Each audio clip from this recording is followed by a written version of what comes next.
घरे थिबा से नीतिदिनिया मसला रे आमे आज चलो प्रस्तुत करमा बेसन तरकारी। पहला आमे नहीं जाइछे गुटे कप बेसन और 4 भागर भागे मैदा। कढ़ई रे टिके सुरसो तेल दे करी सेथरे नहीं जाइछे जीरा पानमधुरी काटिकी रखी थिबा लहसुन अदा कंचा मिर्चा मेसिंगा पतर भल भावे फुटे सारला परे मैं 1.5 गिना पानी नहीं जाइथिली।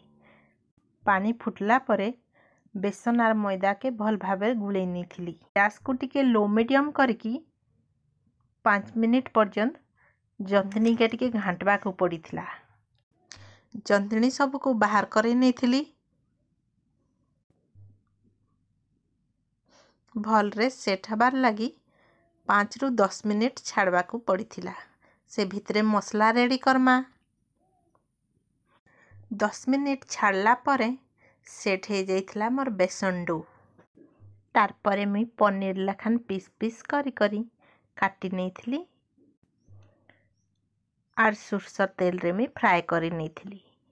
सुरसो तेल रे फ्राई करले तरकारी रो टेस्ट बहुत बढ़िया लगे। ये बेसन तरकारी के तमे भात संगे खाई पारबो, रुटी परोटा पूरी सबू थिरे खाई पारबो। अब टेस्ट भी बहुत बढ़िया आईसी। और ई प्रोसेस रे थरे बने की खाइले पनीर टेस्ट भी भूली जीवो। बहुत बढ़िया टेस्ट हुए।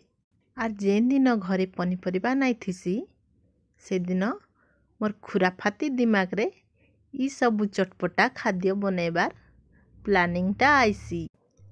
और तमे माने भी थरे ई प्रोसेस रे बनै की देख। जदि मोर वीडियोटा भल लगी थिबा लाइक कमेंट शेयर सब्सक्राइब निश्चय करबे।